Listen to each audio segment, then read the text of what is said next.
بسم الله الرحمن الرحيم. السلام عليكم ورحمة الله وبركاته. النهاردة هنعمل طريقة الحمام الكذاب بطريقة سهلة وبسيطة وعلى قد الإيد يعني. انكم مستمرين معانا، تابعوا الفيديو للآخر عشان تعرف كل التفاصيل. السلام عليكم ورحمة الله وبركاته. النهاردة أحبائي الأعزاء هنعمل طريقة الحمام الكذاب. بنجيب طبعا وراك فراخ اللي هي المليانة الكبيرة ديت، ونفرغها من العظم بتاعها، وطبعا بنحطها في التتبيله بقى، البصل المبشور والقوطه المبشوره والتوابل بتاعتنا اللي انتوا عارفينها، اللي انا كنت وصفتها لكم قبل كده. بنجيب معلقه سمنه ونحطها كده ونحمر البصله عشان تصفر كده، عشان تبقى مع الفريك، تبقى تندمج كده اهو. لا طبعا الفريك مغسول ومتصفي من ميته، وطبعا بنسيبه يصفي خالص عشان ما يبقاش معجن، عشان يبقى مفلفل كده زي الرز. وبنحطه على البصل اهو،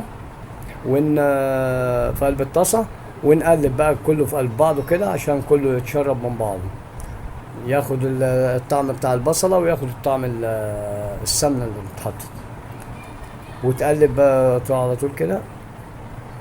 بقى ننزل بالتوابل بتاعته، معلقه فلفل اسمر، معلقه بهارات، وطبعا ومعلقه ملح زي ما انتم شايفين. نقلب بقى مع بعضه كده عشان كله يندمج في بعضه زي ما انتم شايفين كده اهو.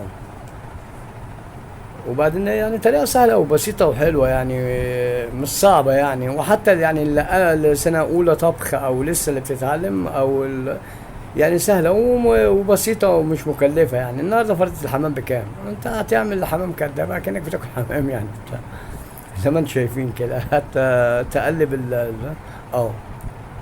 بس بقى ده الوراك المخليه اهي، اللي زي شكل الحمامه اهي.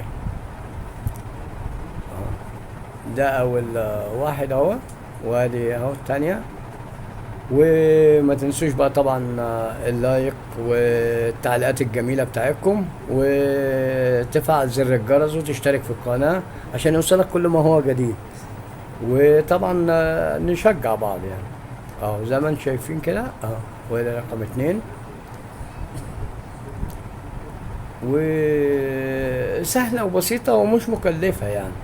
يعني لما تجيب مثلا كيلو ونص وراك وبتاع حاجات من دي، يطلع 3 4 وراك متوسطين كده حلوين، شوية فريك والبصلة زي ما شفتوها حضراتكم كده.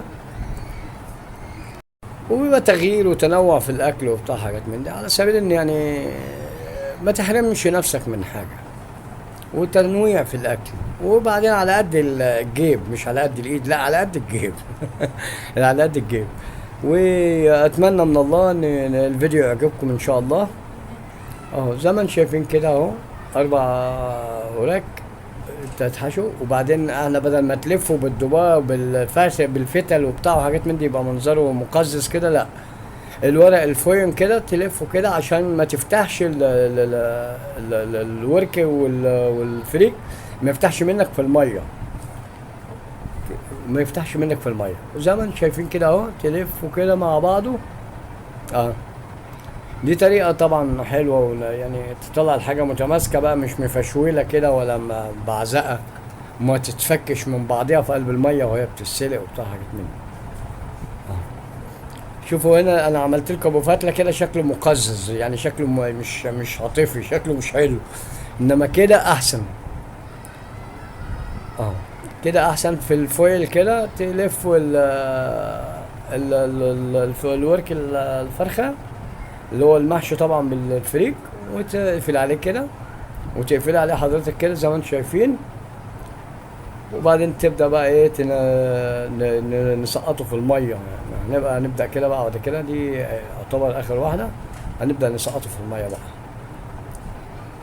اه كده، ما يفتحش منك خالص في الميه ولا يبقى مفشول ولا شكل.